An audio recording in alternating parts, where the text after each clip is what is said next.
to Math Help with Miss McCarthy. My name is Miss McCarthy and I am the creator of McCarthyMathAcademy.com. And each week I answer questions coming from parents and teachers of 3rd, 4th, and 5th graders, trying to do my part to help you make math make sense. So if you have a question, feel free to drop over to McCarthyMathAcademy.com/mathhelp.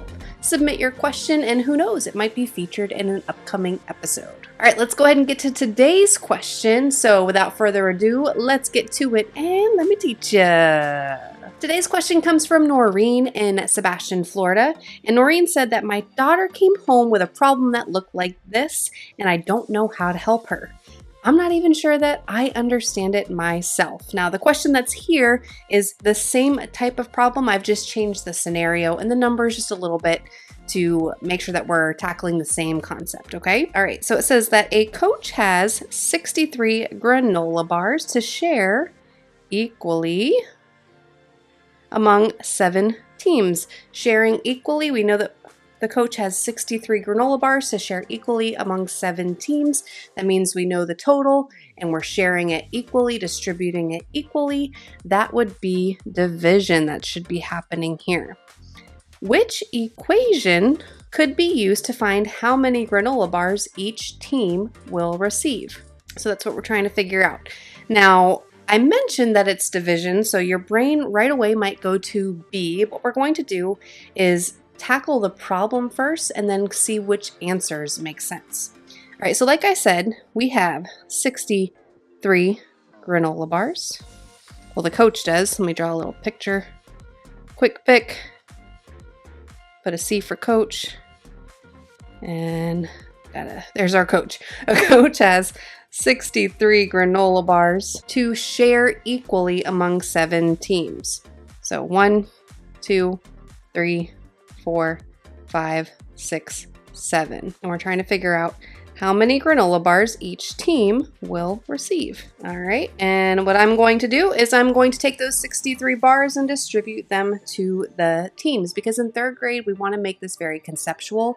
At this point, they should be still learning to become fluent with their multiplication or division facts. I'm gonna go ahead and do that now. So we have 1, 2, 3, 4, 5, 6, 7, 8, 9, 10, 11, 12, 13, 14, 15, 16, 17, 18, 19, 20, 21, 22, 23, 24, 25, 26, 27, 28, 29, 30, 31, 32, 33, 34, 35. I'll put a little note that I'm at 35 right there. Notice that I'm trying to put it into organized tallies. That way my little tally marks aren't going all over the place, right?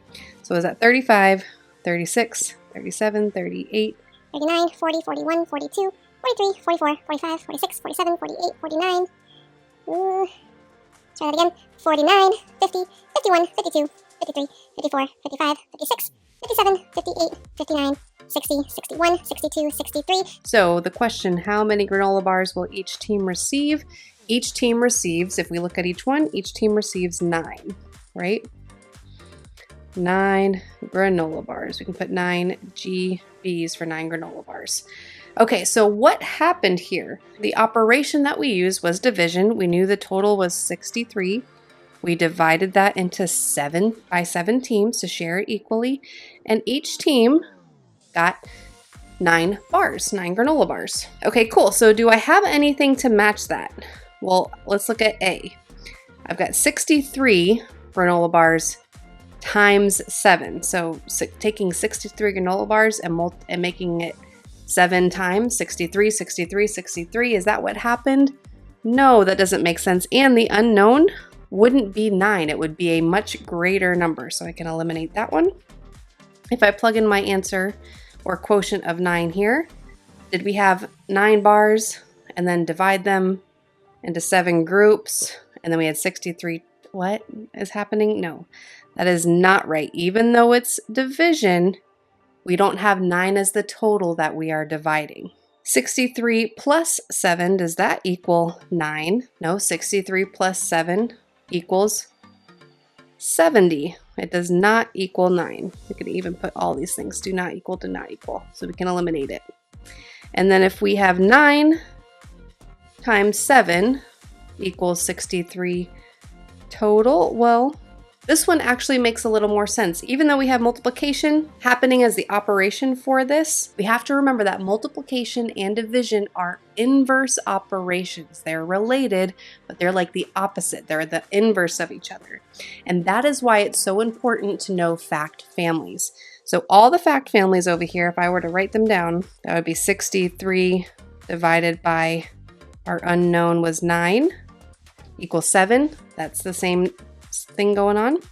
Or we could say our unknown times 7 equals 63. That's what the answer is. Or our 7 teams with 9 granola bars equals 63 total granola bars. All right, so those are all fact families representing the same situation that we just drew out. So yes, we knew, and for this is technically, I'm gonna put here, technically, because that 9 was an unknown factor, it's technically division because we know the total and we're distributing it equally. So that means that D would be our answer. So Noreen, I hope that that was helpful for you and for anybody else watching that's like, oh my gosh, I definitely needed that one. Awesome. Now, I know that you're probably thinking, this was great. Where can I get even more practice on this skill or even other skills? I'm going to show you. At the top of this video, you'll notice 2 websites. On the right side, we have the one for families, and on the left side, it's the one for teachers. Essentially, both plans are very similar. They, in fact, contain a lot of the same resources. Just the one for families is organized by units, while the one for teachers is easily organized by benchmark for you. That way you can pull the resources that you need. So let me show you some resources that would kind of be your next step. Okay, so this is the example of the teacher resources. Parents, you will have access to these same resources. You'll just be looking for the multiplication and division unit, and you'll see tons of video lessons. What is multiplication strategies, and the printable guides right over here to help you with that.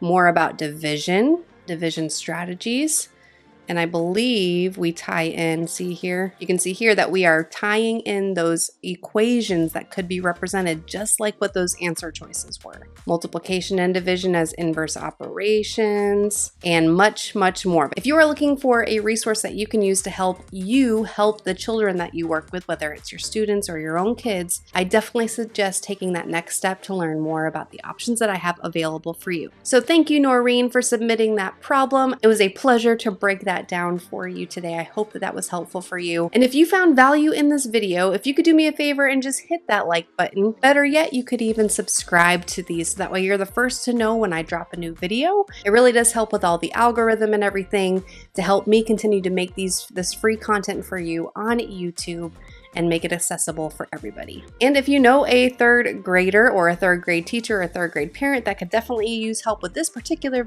video, do them a favor and pass this video along, okay? Spread the word, let them know that I have help here. And again, if you have a math problem that's kind of stumping you, or if you're a teacher and you're not really sure how to go about teaching this particular problem, you can send it my way and it might end up in an episode. You can do that at mccarthymathacademy.com/mathhelp. That'll take you there. All right, everybody, that's it for today, and I look forward to seeing you in an episode real soon.